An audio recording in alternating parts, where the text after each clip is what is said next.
Your presence fills this place. Thank you, Jesus. Thank you, Jesus, for being in our midst this morning. Lord, take complete control of my tongue, my vocal cord, my mind, and let every word that proceeds out of my mouth is inspired by you, Lord. All of you and nothing of me. Lord, in the name of Jesus, by the power of the Holy Spirit, I bind every spirit of unbelief to be uprooted right now from this place and go throw yourself into the sea in the name of Jesus by the power of the Holy Spirit and never ever return again. Lord, thank you, Lord, that our hearts are a fertile soil, and in this fertile soil, your seed that comes forth from my mouth is planted in the very good soil of their hearts. And we know it has brought forth a plentiful harvest. Thank you, Holy Spirit. Thank you, Jesus. Thank you, Abba Father. Thank you, Lord, for this wonderful morning. Thank you for your word that has transformed our lives and the lives of all who hear it. This we pray in Jesus' mighty name. Amen. Joshua chapter 1 verse 8.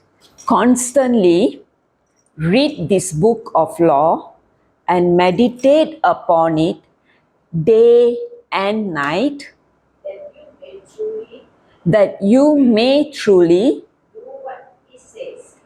do what it says. So shall your plans be fulfilled, and you shall succeed in everything. Okay, let me share with you all the experience of this year's journey. Okay, how we embarked on this journey for this year. Now, last year, when Sister Jocelyn came to Malaysia, okay, when we planned the whole program about her visit to Malaysia, I was very enthusiastic of having another session this year. Okay, I wanted to have the same program this year.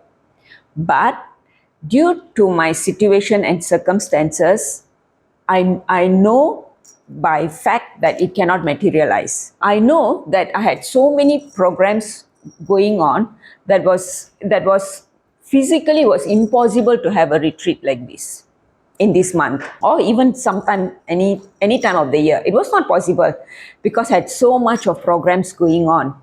But my innermost desire was to have the retreat. I wanted to do it by all costs, by all means. But I know it was not possible.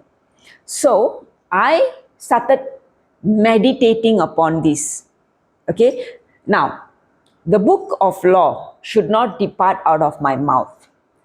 And what we meditate day or night should be on the book of law, correct? That's what we read. And during this 10 months or so, after we finished last year, October, my meditation was day and night having a next retreat. I know physically it's not possible with my hectic schedule, but this was my heart's desire. So I started visualizing, I started meditating, this retreat will take place. This was my meditation. And I said, Lord, this is my heart's desire. I want this to happen. But how are you going to make it happen? I don't know. But I know, and I know you're a good God. You love me, you love your children, and you know that your word has to go and reach to the far ends of the earth. Okay? And especially Malaysia. I want this to happen, Lord. Make this happen. So that was my meditation. That was what I was speaking on. Though I could not see it, but because of my imagination, I started thanking God that it has happened. And suddenly, I get this call just about 2 months before, I think about 2 months ago, from the Family Life Ministry of the Archdiocese of the Southern Archdiocese, requesting to have a retreat. And immediately I said yes. Although I don't know how it's going to happen, because when they called me, when they suggested the dates, I know I may not be in country. Okay, I know I may not be in the country because I was sending my daughter to the States for education. So I don't know whether I'm going to come back on time. But I said yes, because I know my God will work things out for our good. So I was so confident on my God's goodness and His love for us that I said yes. And then I started communicating with Sister Jocelyn, and it was, those of you who know, it's not easy to get a yes from her immediately. So when I send her a text, I have to wait weeks before I get a yes or a no, and most of the time I get is praise Jesus. So it was a yes or a no, I don't know.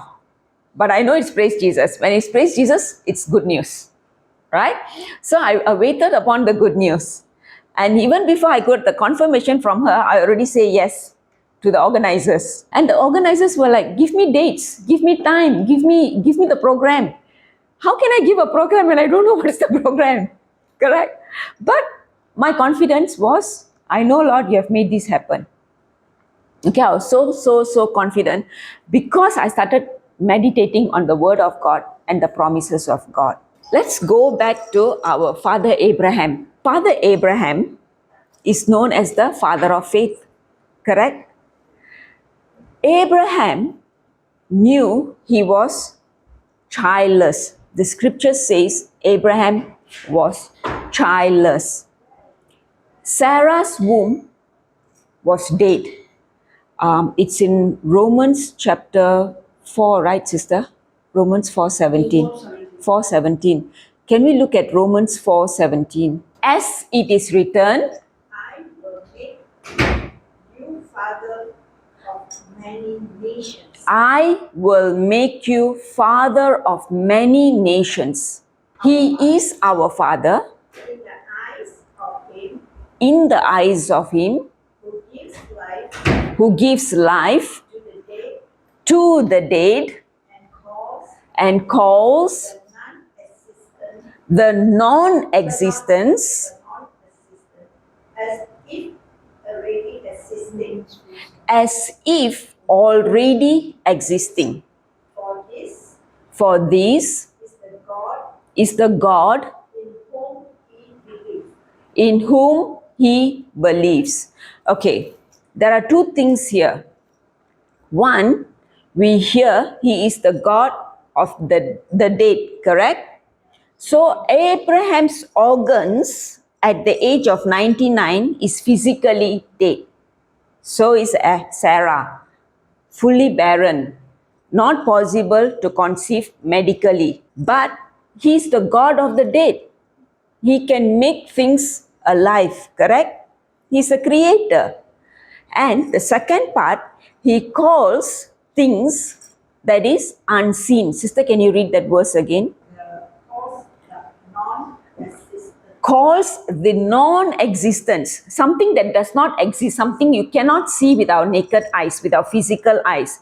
He calls the non-existence into existence, into being, into reality. As if already existing. For this is the God in whom we believe. Our God can bring the non-existence into existence. Okay? Now, we do online shopping, correct? We do online shopping. Do we see the things that we buy through pictures? Correct? It's in the internet, right? On the screen, we see the product. But do we physically touch the product? But when you buy, for example, a certain dress, okay? How do you buy the dress? You see the size, you see the color, and you buy. But in your mind, do you imagine how you would look like wearing it? Or you just simply buy, don't care however you look like? You will imagine, right? You have a picture of how you're going to look like in that particular dress, correct? And then you buy it, correct? So what is working here now? Your imagination. Okay? Your imagination is working here. Therefore, based on your imagination, you're buying the product. You're buying the product based on your imagination. Now, likewise, God is giving Abraham a promise. You will be the father of many nations. When Abraham receives this word of God, he starts imagining on the promise of God. Something he cannot see, something that is in the spiritual, but is going to be manifested in the physical. Something that is unseen, calling things that is unseen into the physical. This is what Abraham is doing right now. Okay, so just like our online shopping, we have to put our imagination into work before we buy something. Even the smallest gadget that you want, even you want to buy a plug, you imagine how you're going to fix it in, correct? This is something like online shopping, an example of online shopping. There is two worlds, the real world that we are living, the physical world, and there's a spiritual world, which is the heavens and the earth.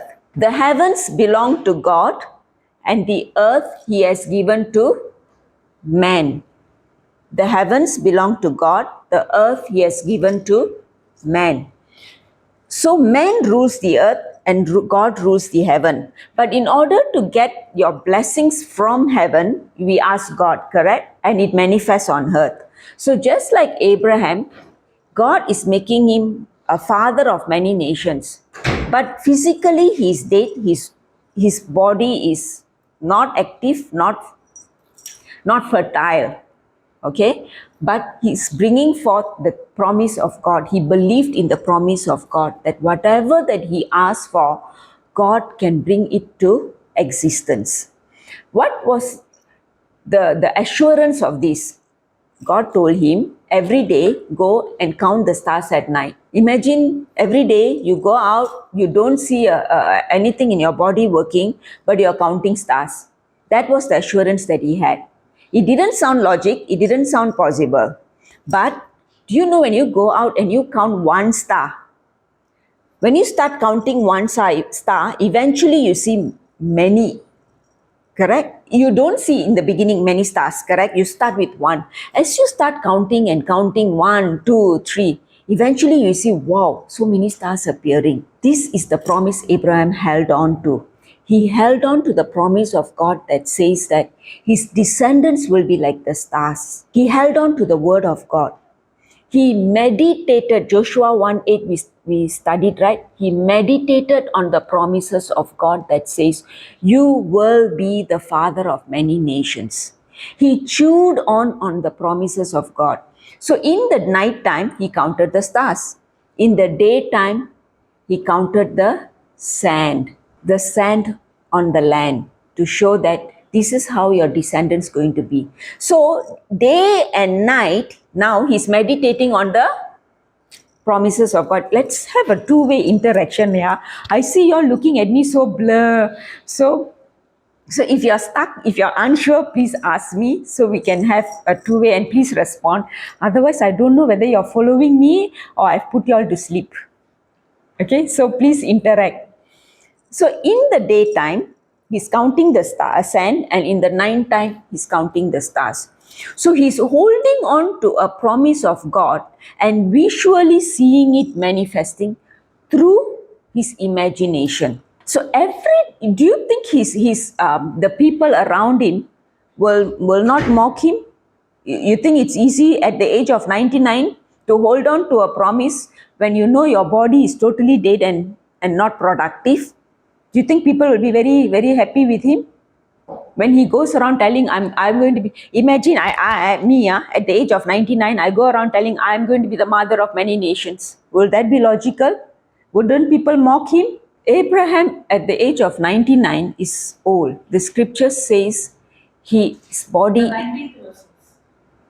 okay, sister, can you read Romans 4, go down to 19th. Romans 4, 19th.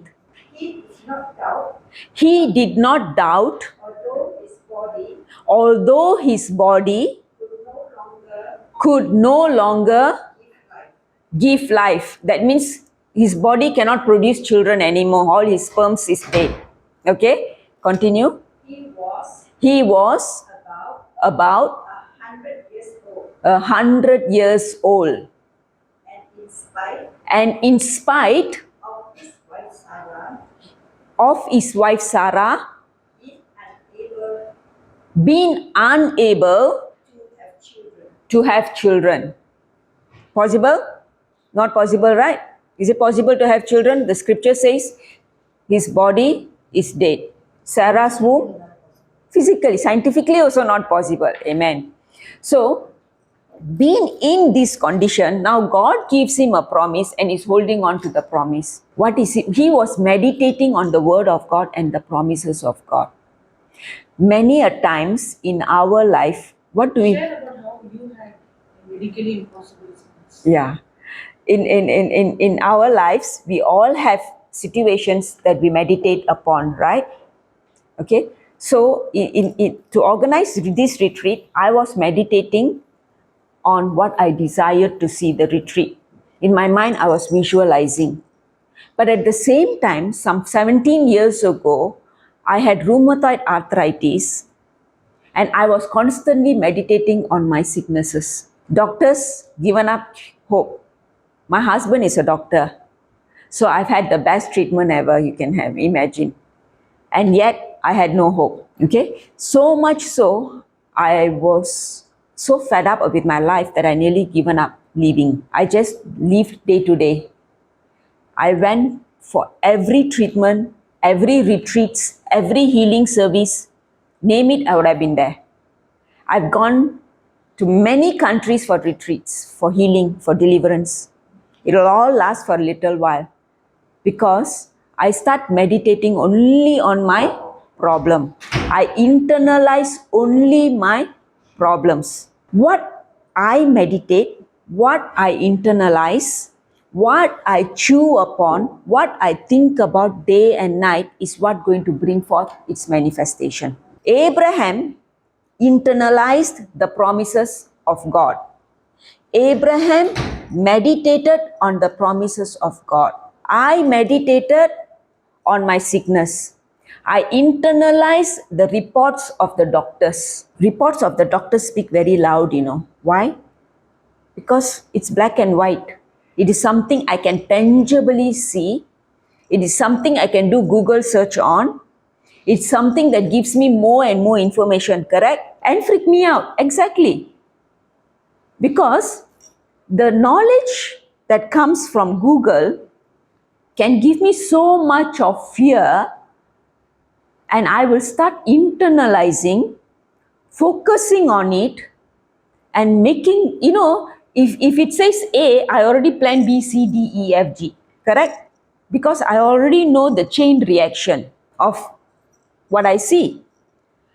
But if I, on the other hand, were to meditate on the word of God and says, according to 1 Peter 2:24, 1 Peter 2:24 says, by the stripes and wounds of Jesus, I am completely healed. Can I see the healing? No. I can only believe. I cannot see it. But is my body talking to me? Is the symptoms talking to me? Yeah, loud and clear. Do you think I can easily believe a scripture that is only black and white, whereas my body is talking to me louder than the word of God? Is it possible? Not possible, right? Fact, theoretically not possible. It's a fact that I'm seeing. But there are three things.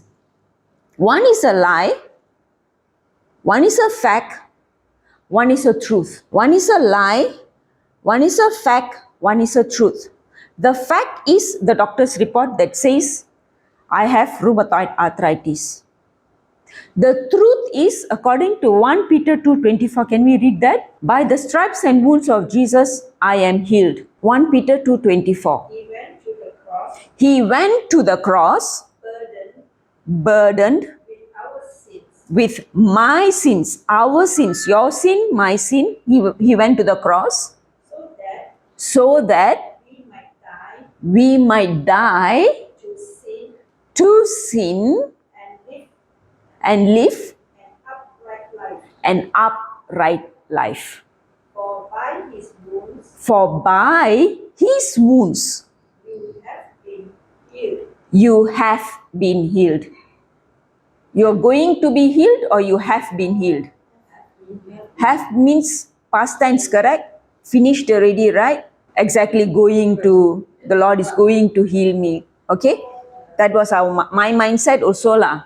So I was always hoping against hope that God is going to heal me when I didn't know. Right in front of me in black and white, the scripture says God has already healed me. And how did he heal me? He took my sickness, he took my pain, he took my anxiety, he took everything, all the infirmity within me, and he nailed it on the cross 2000 years ago. So that I am now free from my sickness. But does my body talk to me?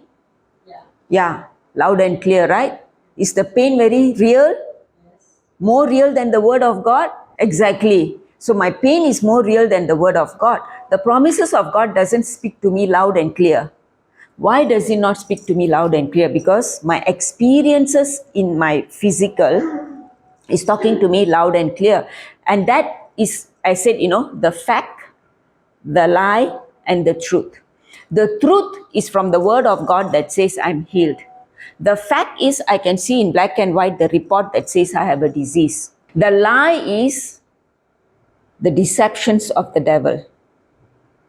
The lie is the physical symptoms that I see, which is speaking to me louder, but me failing to realize the truth from the word of God that says I'm healed. So when I understood that by the stripes and wounds of Jesus I'm healed, I no longer see the doctor's report and meditate on it. I chucked it aside. Now I take the word of God and I speak it out of my mouth. How do I speak it out of my mouth? I said, thank you, Jesus. 2000 years ago, you took my arthritis, you took my pain, you took my sickness, and you nailed it on the cross. Therefore, I'm no longer sick. I'm no longer in pain. Okay? I started internalizing the promises of God. I started speaking the word of God out of my mouth. I started resonating my life to the life of Abraham. If Abraham, at the age of 100, can be a father of many nations, I, at my age, I know I'm healed of arthritis. I started every day speaking this word of God. Now, in order to do that, I need to have faith in God.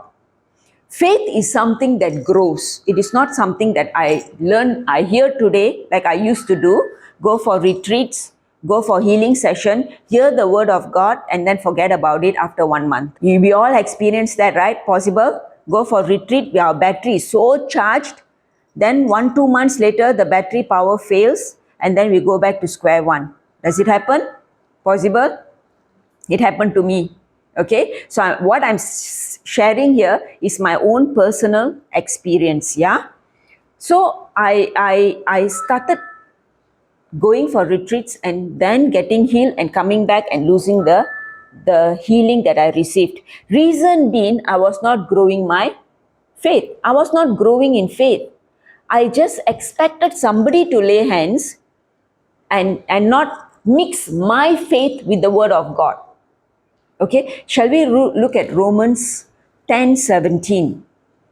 Romans 10:17 says, faith comes by hearing and hearing by the word of God. The more I hear the word of God, the more my faith will grow. Can you read that, sister? So faith comes From preaching from preaching and preaching is rooted is rooted in the word of Christ. in the word of Christ. So when a preacher comes to preach and teach the word of God, that's when our faith grows, correct? But does it end there? No, I have to do my homework also, right? So what is on my part? What should I do? If we go to school and the teacher gives us a homework or an assignment and we just follow the instruction of the teacher one time and do it, and the teacher gives us a test, will we be able to pass the test? No, it takes practice, right? Do homework, do revision, correct? We have to study, right?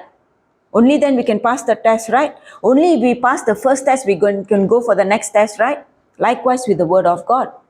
The more I hear the word of God, The more I hear the teaching and the preaching of the word of God, now my faith will grow. But if I'm going to hear it one time and I say, thank you, Jesus, you have healed me, I'm all good, I go back to life as I was before, because now I know I don't need you, I'm already healed, you stay behind, I'm going to go on my life journey, because I have to make money, I have a family, I have to work hard, my lifestyle lah. I told the Lord, you have healed me, thank you, goodbye. I will come Sunday Mass. I will come in the month of May and October for Rosary. BC must do Rosary, right? So I'll come that time. After that, Monday to Saturday, I live my life. I'm so busy. I have a medical practice, I have a business to run. I got no time for you, Jesus. But I know somewhere you exist. I know you're on the altar. I know you sit there with me. I know you're in my heart, but I don't acknowledge you. We know God lives in us, but do we actually acknowledge His very presence in our hearts 24/7? Get angry, only curse words come out. Right or no? Possible? Possible? Yeah. I mean, my life lah. I did lah. So I'm saying, right? Angry, frustrated. Because I was so sick, I was so in pain, I couldn't live a normal life like many people. What you're seeing now, my hands, is the hands that are healed. Before this, before 2019, there'll be all the swellings and bumps and pain and redness, soreness. My hands used to be in bandages most of the time. What's the cause? Rheumatoid arthritis. So eventually rheumatoid causes swelling of the joints, of the bones. So I can't even hold sometimes, carry my handbag, or I can't even hold a knife and cut things, cut vegetables. I can't cook like normal people. I can't live life like normal people do. I have to be always dependent on somebody. Normally what happens is in life, first our health gets affected, correct? When our health gets affected, our relationships get affected, correct? In my life, relationships got affected. Why? 1 day, 2 days we complain, people will tolerate us. Every day, if a lifestyle becomes complaint, you think the family will be happy? They get fed up, no? Every day, this wife of mine is complaining, pain there, pain here. Told her to take the medicine, she's not taking. Then the children will say, "Hiyo, mommy, every time we have to carry things for you. We have to do this for you. We have to do that for you. We got homework to do, we got assignments to do, and we have to do housework now." Possible? That was my lifestyle. Never ending complaining, never ending grumbling, never ending bickering, never ending yelling. Yelling is not because I wanted to be like that. It's because my body was speaking so loudly. It's telling me I'm paining here, I'm paining there. There's so much of problem here. So my meditation now is only on myself.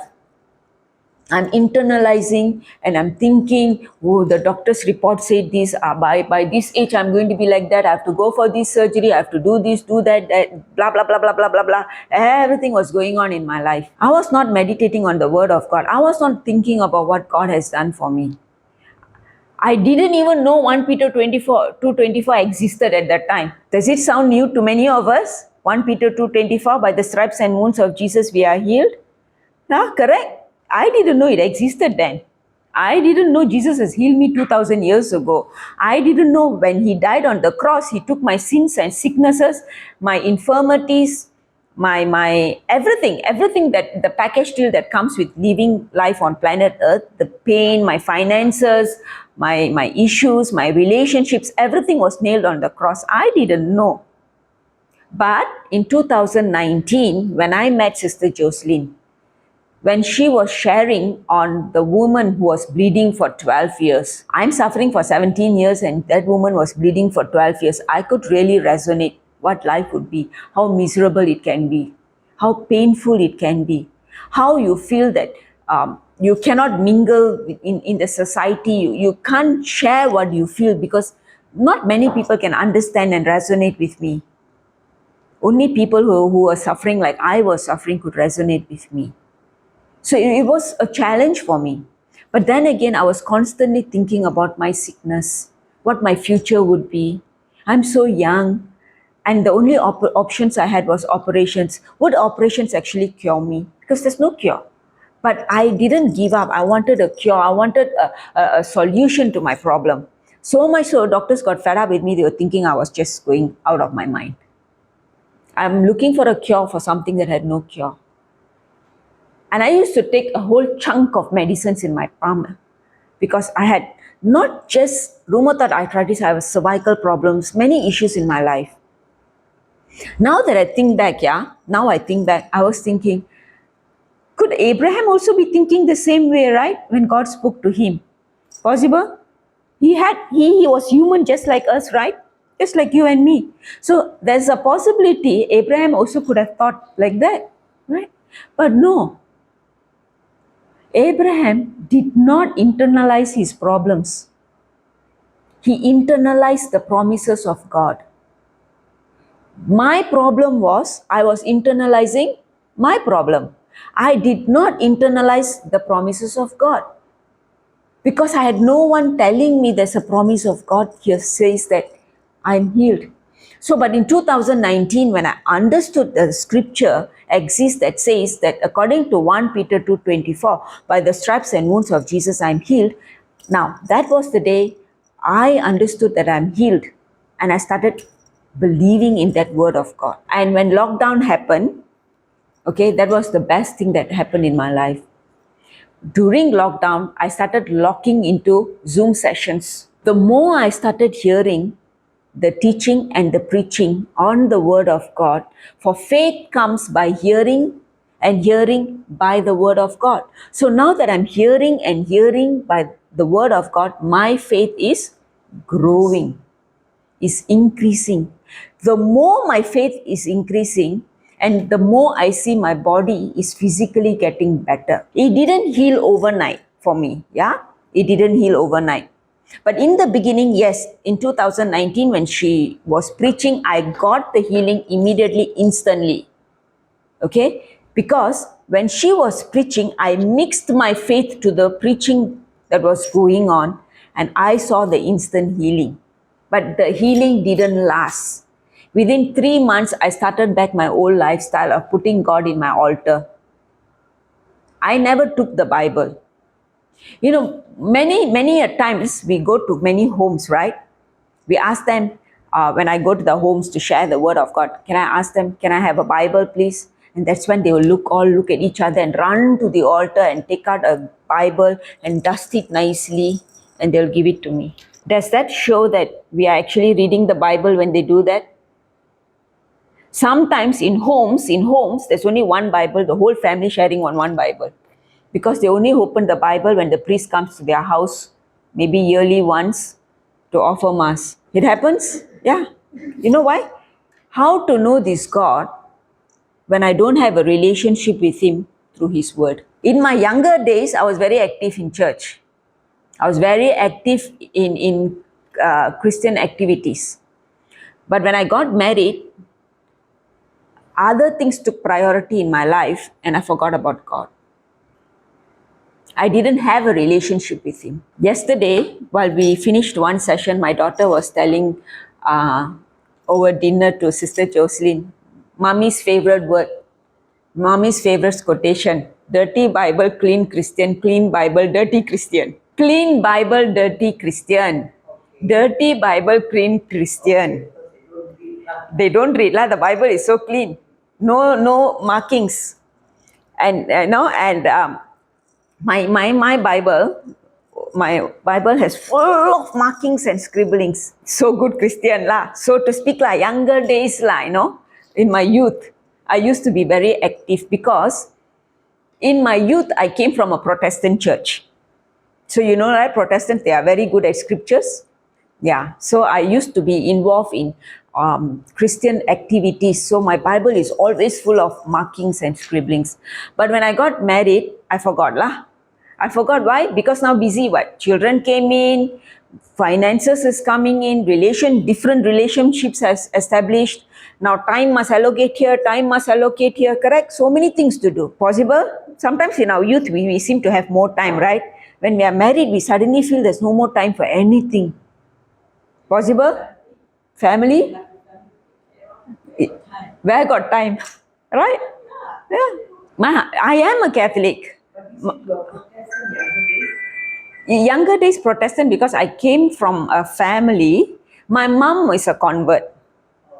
Okay, so I came from a family. We lived in a huge family where my cousins, we all lived together. So my cousins were elders and pastors of various churches. So I had very much of their influence. So I used to attend their churches. That's all. I am a Catholic. I am a Catholic. I have no changes, but I attended various activities because of my cousins who are deacons and pastors and elders of various denominations. Okay, so I'm a Catholic from birth till now. Okay, except that I attended because I was always thirsting for knowledge. I wanted to know this God that my cousins were also talking about.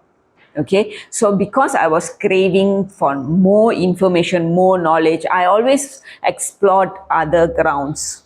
Okay, so my Bible had lots of markings. As I started growing more and more and started seeing, I see a lot of people's Bibles are super clean. So in my younger days, in my youth, the mouth very big, right? Can talk a lot of things, right? So I used to say that, and my daughter still, even today, she will say, "Mommy, remember this quote? Remember this quote?"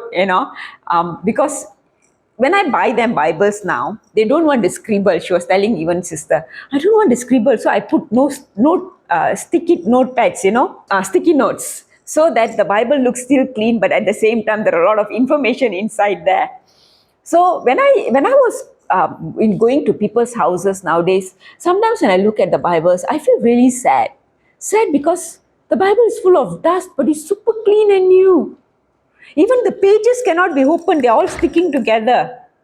Sad or not? So what have they actually read? They have actually not read the Bible. They have not. How can we know our God if we don't read the Word of God? How are we going to have a relationship with Him? Actually, I don't know where I started and where I'm going, but Holy Spirit is guiding. Okay, now, how are we going to know our God? Only once a week in church? Is that enough? The 10-15 minutes our Father shares the Word of God? Is that going to sustain us for the whole week?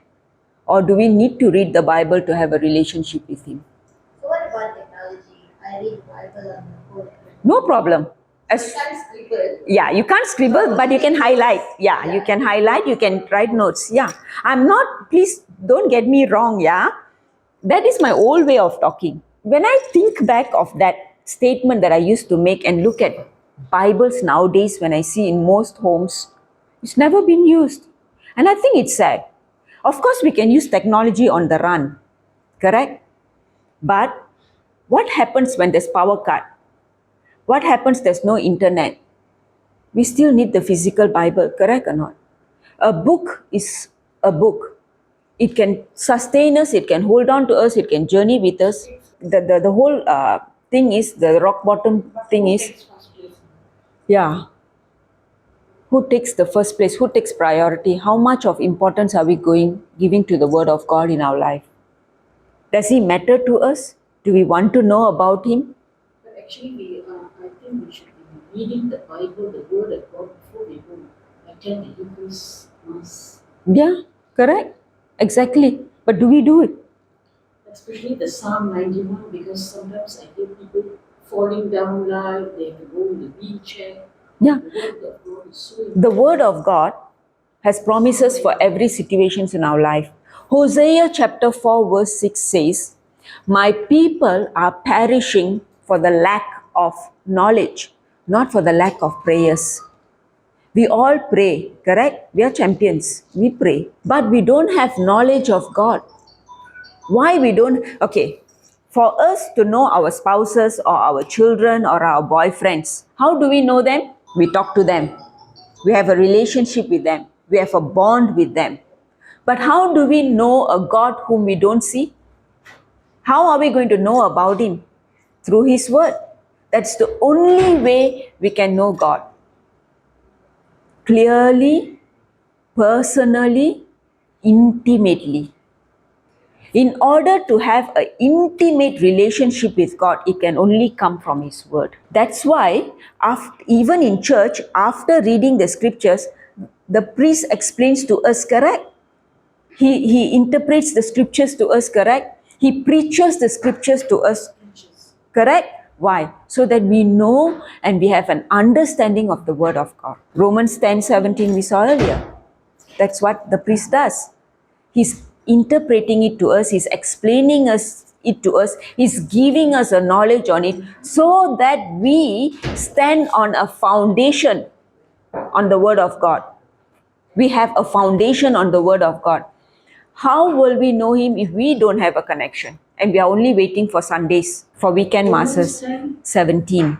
This is why the Bible says, the Word of God says, my people are perishing for the lack of knowledge. I didn't have this knowledge earlier. But when I started hearing and hearing by the Word of God, now, like Abraham, my faith is growing.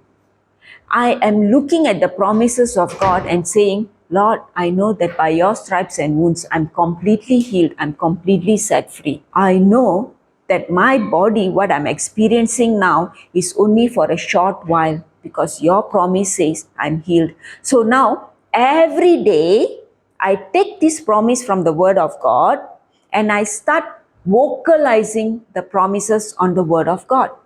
Every day, I will open my mouth and say, thank you, Jesus. By your stripes and wounds, I'm completely healed. I'm completely set free. I no longer internalize my problem, but I open my mouth and speak the promises of God.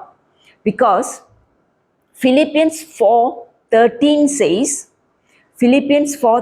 says, I can do all things through Christ who strengthens me. So who is strengthening me now? When my hands are not functioning, my hands are painful, I will say, thank you, Lord, you have strengthened my hands. When I can't hold the knife to chop something, I'll say, thank you, Jesus, my bones and joints are strengthened by you. Thank you, Lord, you went to the cross to heal me. Now, am I asking Him now for healing? No. I'm believing in the past tense of the scripture that says, by His stripes and wounds I have been healed. A lot of scriptures in the Bible after Jesus coming, death on the cross, it's written in past tense. So this particular scripture is written in past tense. So I claim the promise that has already happened on the cross and I live by it. Every day, my meditation and my speaking is, I'm healed, I'm set free. I can do all things through Christ who strengthens me. My God is a good God. He loves me, He adores me, He has set me free. What am I thinking about every day, every moment? I'm set free, I'm healed, I'm strong, I'm healthy. I would tell to myself every moment of my minute, thank you, Jesus, I'm blessed, I'm anointed, I'm highly favored. I can walk, I can move because you have healed me, you have strengthened me. Your blood is flowing inside of me. I'm set free completely. I open my mouth and I speak it out of my mouth. Can we look at Proverbs 18:21? Says, life and death is in the power of our tongue. The tongue has power The tongue has power over life and death. over life and death. Those who like speaking Those who like speaking will eat its fruit. will eat its fruit. Very powerful, right? Very powerful word. Life and death comes from our tongue. Earlier in my life, I was speaking death over my own situation, correct? I was speaking, Karen is having this, I'm having that, right? I'm speaking about my sicknesses. I'm meditating on my sicknesses. I'm internalizing the reports of the doctors. Have you all seen cows? Cow chewing on grass? Yeah, Does it chew one shot finish? slowly. Little by little. Okay, that was what I was doing. I was chewing slowly. What? The doctor's report earlier. Internalizing it, meditating upon it, day and night thinking what he said, how my life is going to be. The doctor said A only, but I already planned up to maybe 60 years old, 70 years old, how my life is going to be. Oh my gosh, I cannot imagine. That was what I was internalizing, like a cow, chewing little by little. But now when I know that I'm healed, you know what I'm chewing on? The promises of God. You know what I'm meditating on? The promises of God. And what is the promise of God? I'm healed. I'm set free. Physically, when my body is, there are days when the body speaks so loud, I open my mouth and I say life. I speak life over my body. I will tell my body, listen to me. You are created in the image and likeness of God. Sometimes I'll talk to my niece. I said, niece, listen. You are created in the image and likeness of God. Therefore, you obey the word of God. The word of God says you are healed. Therefore, you are healed indeed. There's no pain. You operate to the perfection God created you to operate in my body. Be lubricated. Move perfectly. I will talk to my body instead of complaining. Earlier I was complaining. Now life and death is in the power of my tongue, right? So am I going to complain? No. Because I know that the promises of God that says that 1 Peter 2:24, I'm healed by his stripes and wounds. Now I'm telling my body, you're healed. You're perfect. You're healthy. You're normal. Function to the perfection God created you to function. So when I started speaking like this, within 8 months, I began to realize all my pain has left me. All the swelling has disappeared. Little by little, I'm beginning to see that my hands are coming into the perfection God created it. The swellings are reduced. Now, I am in perfect health. I don't have any symptoms of arthritis in my body. I'm able to do the things I never did in my lifetime. I'm living the youth that I wanted to live. I'm living the lifestyle that I wanted to live. I was never able to drive cars. I cannot sit and drive for the long distances and journeys. So much so, when it's in heavy traffic, I'll try to weave and reach my destination fast. Because sitting and driving is painful. But now, we are doing the southern retreats and it takes like 5 hours of driving. Every day, I'm driving for 3-4 hours on the road. Supernaturally. God created us not to live a natural life, a mediocre life, but He created us to live a supernatural life, a life where we are able to do exceedingly abundantly more than we can ever think or imagine, because that is what God has done for us. He nailed it, everything on the cross. He doesn't want me to carry this baggage. He has set me free. The day I recognized that, I began to vocalize it. It was not easy for Abraham also, right? Correct? People would have asked all kinds of questions. But did he focus on his situation or he focused on the promises of God? He focused on the promises of God, calling things unseen. I couldn't see my healing, but I believed in the promises of God. I called for the unseen. I spoke to my body. I told my body to function perfectly. And eventually I started seeing it manifesting. That is what God expects out of us.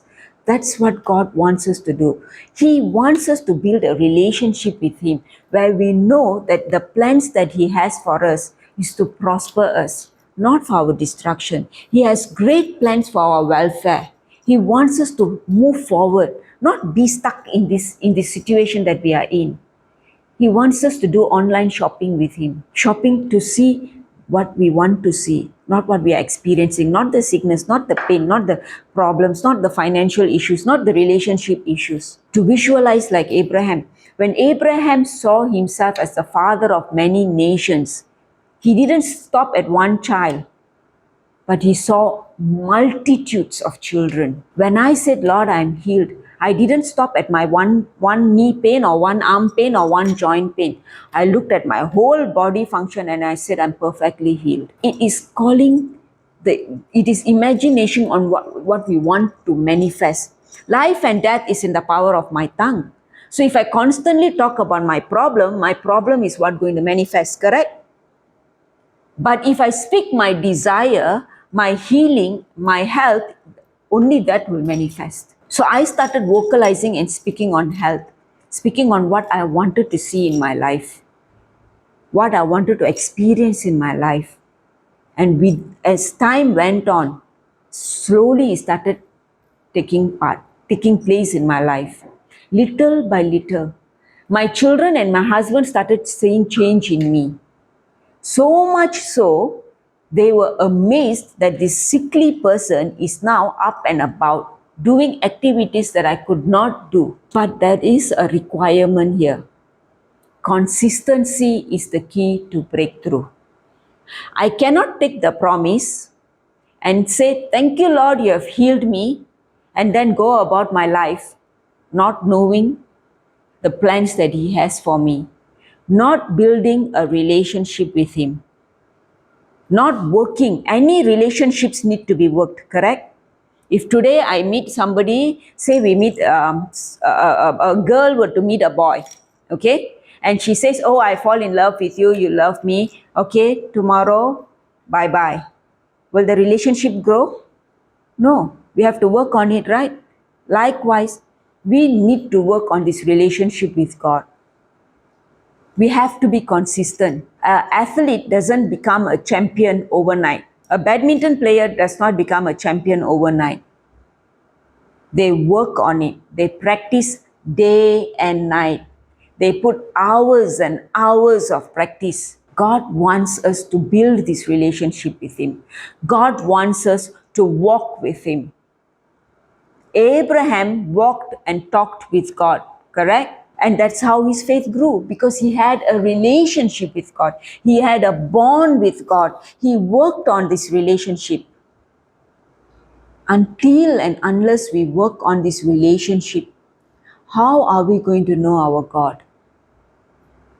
How are we going to know what His plans is for us? How are we going to discover the great plans that He has for us? How are we going to have this relationship? We can only have this relationship when we constantly hear the Word of God and we meditate on this Word of God that we hear. We don't have to know many scriptures. I didn't know many scriptures in the beginning, but I held on to one scripture and I started speaking that scripture out of my mouth. In my life, Philippians chapter 4 verse 13 was very practical. I needed it every day. Why? Because I couldn't do many things. So I will open my mouth and I say, "Thank you, Jesus, for giving me the strength to do this. Thank you, Jesus, you have strengthened my legs. Thank you, Jesus, you have strengthened my arms. Thank you, Jesus, you have strengthened my fingers." I no longer ask, beg, crib, and cry like I did earlier. Because earlier, I didn't know that God has healed me. I used to beg. I said, "Please heal me, Jesus. I'm so much in pain. I'm crying. I'm cribbing." No, I never did that. In the beginning, I did that because I had the wrong knowledge. I didn't know God has healed me. But when I knew, according to 1 Peter 2:24, that I'm healed by His stripes and wounds of Jesus, now I claim the promises and I speak the promises that God has spoken from His Word. I speak it out of my mouth. Remember, life and death is in the power of our tongue. So now every time I open my tongue, I don't speak of my problems, but I start speaking on the promises of God, day and night. So now when people ask me, "How am I?" what do I say? I'm blessed. I'm anointed. I'm highly favored. And they will ask me, because people, those who know me will know, I had arthritis. I said, "I'm healed. I'm set free. Look at me. Look at my hands. Look at my legs. They're perfect." I no longer speak about what I had earlier, but I keep thanking the Lord that I'm healthy, I'm strong, I'm vibrant. And I always say, I am green and sap. I bear fruit even in my whole age, full of green and sap. I never say I'm old. I never open my mouth and say I'm old. If people ask me how many years old, I will say I'm how many years young. I never believe I'm old. I'll always be full of green and sad. Because that's what the word of God says. Even at our old age, we will bear fruits. Didn't Abraham bear fruit? 100 years old, he bore a son and became father of many nations.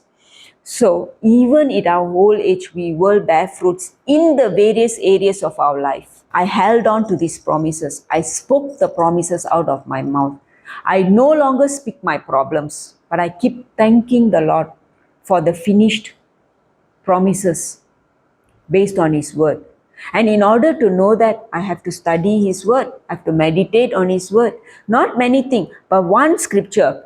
How is a house built? We need the 4 foundations, correct? Without the foundation, can we build the house? So I took one word and made that my first foundation. And I started chewing on that like a cow chews on the grass, correct?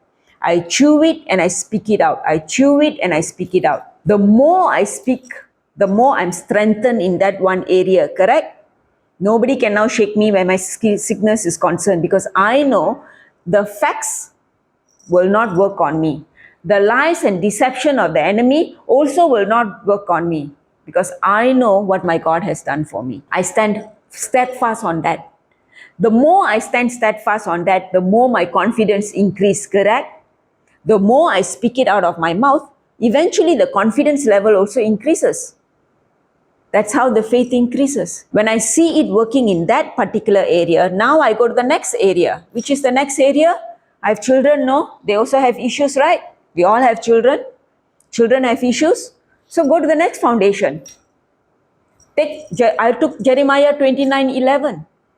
That says that God had great plans to prosper me and my children. So I'll take that word and I'll speak it out for my children.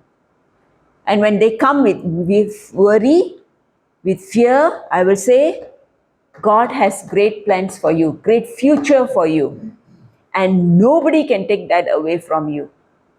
So now the second foundation is been established, correct? For months and days and years, I still hold on. Till even today, I still hold on to this promise. And I'll teach them. I'll speak it out of my mouth. And I'll tell my children, hold on to this. So in this area now, I'm becoming strong, right? I'm work in progress. I'm not saying I've achieved it. But every foundation is a work in progress, correct? So now I'm establishing one by one foundation in my life. I stand on one promises of God and I speak it out constantly, and I use it for different situations in my life. One scripture can be applied for many situations in our life. Many situations. And that will give us the confidence to hold on to it and stand firmly on it. The more I hold on to this scripture, the more I speak this scripture, the more I see it manifesting. And when it starts manifesting, it gives confidence to my family members also, my children, my spouse. They are getting confident. Mommy said this, it works. It works because they see it happening. When they come to me with assignments cannot do, I'll tell them, you have the mind of Christ. God said no, He has prospered you. So hold on to that. You have the wisdom of God. The Spirit of truth abides in you. They're holding on to the promise of God. God has great plans to prosper you. He took you to a country to study, means He's going to prosper you there. There's no way you'll be defeated. I'm giving them the confidence. Where is this confidence coming from? From the Word of God. How do I have this confidence? Because I know my God. And how do I know Him? By reading the Word. By establishing a relationship with Him. Adam knew Eve. How does Adam know Eve? A relationship, an intimate relationship. The more you have an intimate relationship with God, you will know the heart of God. The heart of God, where He paid a biggest price ever. He saved us with His blood. He freed us with His blood. What more greater price can man pay, or anyone will ever pay for us? He went to the cross for us. He paid the biggest and the most expensive price for us to redeem us. How much He loves us. He demonstrated His love on the cross for us. That is our God. He has great plans to prosper us, great plans for our welfare, not for our destruction. But we can only know this great plan that He has for us if we know Him, if we build a relationship with Him. Just like Abraham knew Him, Abraham walked with Him, God talked with Abraham. Actually, He's talking with us. He's talking to you and me right now. But the question is, whose voice do we want to hear? Is the world's voice distracting us from Him? Most of the time, it is the world news that distracts us from Him.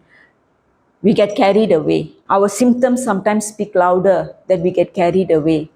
Once upon a time, my symptoms were speaking so loud that I couldn't even hear His silent prompting every time when I'm hearing the teaching. But now, I decided to shut the world out and I started to focus on Him.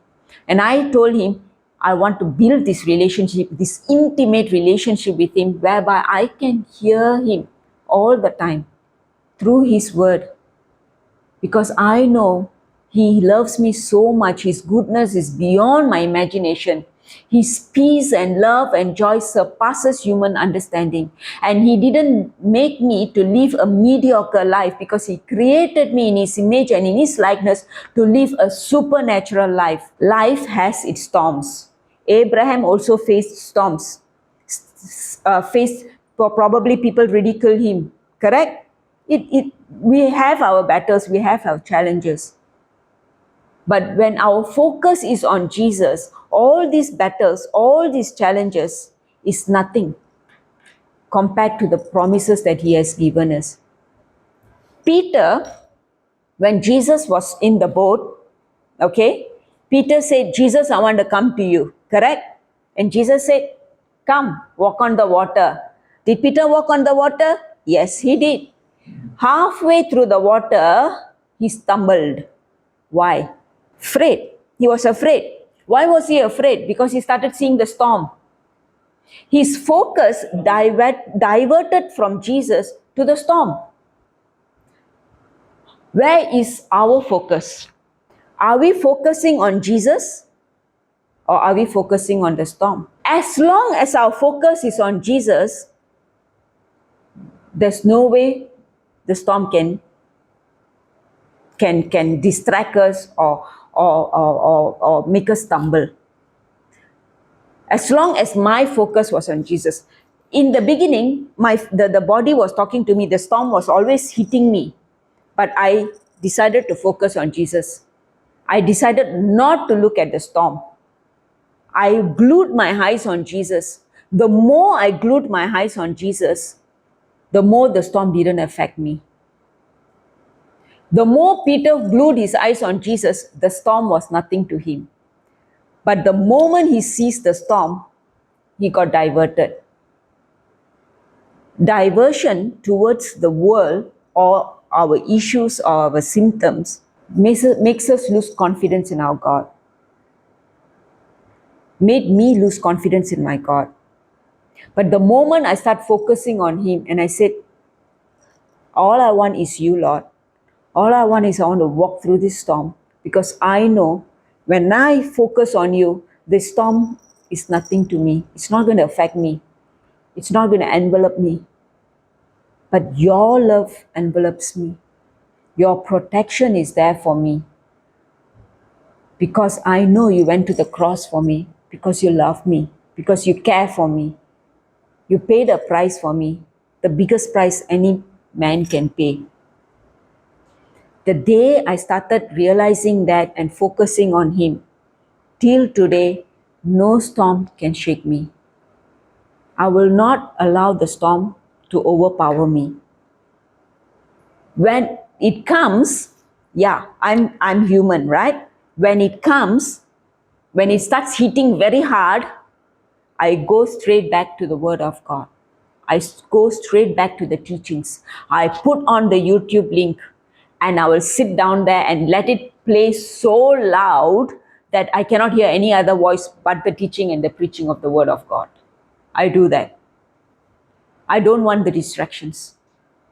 I don't want to hear any other voice but the voice of God speaking to me. And that's how it took a turn. And that's how Abraham is also living. He constantly recalls the promises of God. Recalling the promises of God is very important in our life. That's why one scripture, take it and meditate on it. Chew on it. And that will transform our lives. And that's what took me to where I am today. He's taken me and put me in a place where I'm able to share it with you all. And that's how the retreat took place this year. Because I know my God has established it. I know my God has made it happen. So when I started contacting sister and then she gave me the green light and I passed the green light to the organizers, it started manifesting. Because I started visioning it like Abraham visioned a child. I started speaking it out of my mouth. I started saying the retreat has taken place. I started sharing it out of my mouth. I started meditating upon it. I started seeing it happening. And that's how we are here today. It just didn't end there, but it moved on to up to us here. It takes one person's vision, one person's dream, right, to make it happen. It takes your vision, your dream to make your journey with the Lord to happen. It just cannot happen. God cannot force things into us. But are we open to Him? Are we allowing Him to work within us? And we can only allow Him to work within us if we have a relationship with Him. Because we know Him. Hallelujah. Thank you, Jesus.